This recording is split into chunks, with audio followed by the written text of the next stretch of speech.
Assalamualaikum warahmatullahi wabarakatuh.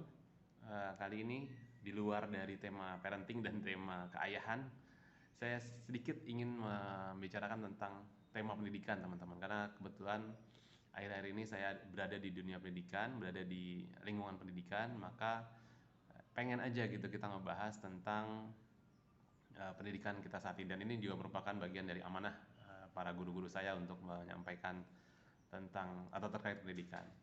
Dan sepertinya memang pendidikan kita saat ini terlepas dari kelemahan dan kelebihannya, memang perlu dievaluasi guna meningkatkan kualitas pendidikan kita saat ini.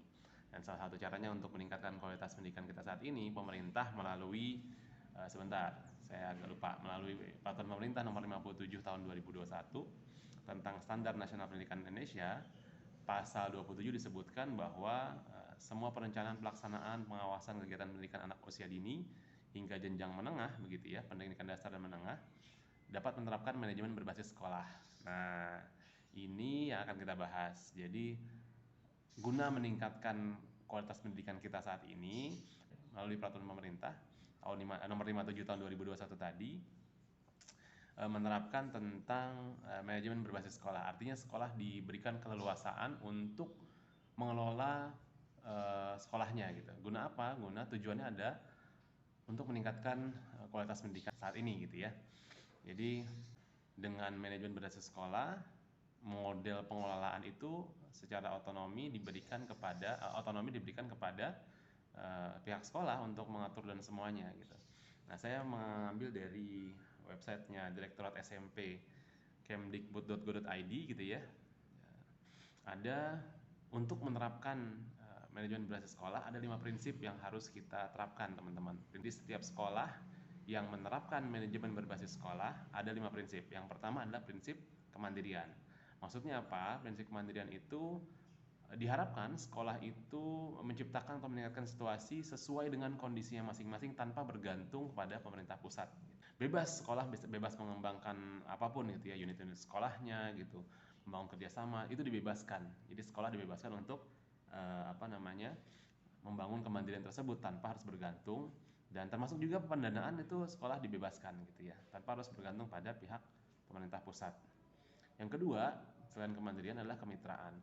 Kemitraan ini tujuannya adalah meningkatkan keterlibatan atau kepedulian dari berbagai pihak gitu. Baik itu material atau finansial, semuanya. Jadi sekolah diberikan kesempatan untuk membangun kemitraan, membangun kerjasama begitu. Sesuai dengan sifat-sifat yang saling menguntungkan atau win-win solution. Jadi tidak hanya menguntungkan pihak sekolah, tapi pihak yang bermitra juga diuntungkan juga. Dibolehkan itu dalam prinsip MBS gitu ya, penerapan MBS. Itu yang kedua. Jadi kemandirian, kemitraan, dan ketiga adalah partisipasi. Nah, ini partisipasi ini maksudnya apa? Sekolah itu boleh melibatkan pemangku kepentingan secara aktif. Nah, dalam konteks partisipasi ini, implementasi MBS gitu ya, dalam hal pengambilan keputusan atau pengambilan kebijakan, teman-teman. Jadi dalam membuat kebijakan ada partisipasi aktif dari para pemangku kepentingan. Tujuannya adalah ya para pemangku kepentingan ini atau pemangku kebijakan ini meningkatkan kontribusi mereka gitu ya, memberdayakan kemampuan pemangku kepentingan begitu, dan menjamin setiap keputusan yang diambil itu benar-benar bertujuan untuk meningkatkan kualitas sekolahnya begitu. Itu yang ketiga. Yang keempat, teman-teman, prinsipnya adalah keterbukaan.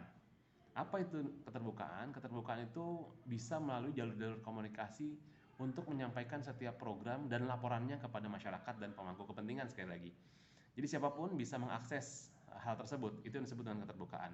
Baik programnya, baik laporan-laporannya, baik secara pelaksanaannya, semuanya itu bisa dijalankan melalui jalur-jalur komunikasi yang dibuat oleh sekolah itu sendiri. Jadi tidak ada yang disembunyikan, tidak ada yang ditutup-tutupi, sehingga dengan keterbukaan itu diharapkan partisipasi aktif dari masyarakat menjadi masukan atau saran buat sekolah agar lebih baik lagi. Jadi gitu ya. Jadi itu prinsip keterbukaan, teman-teman. Yang terakhir adalah prinsip akuntabilitas. Nah, prinsip akuntabilitas ini beda dengan keterbukaan. Akuntabilitas itu maksudnya semuanya dapat dipertanggungjawabkan.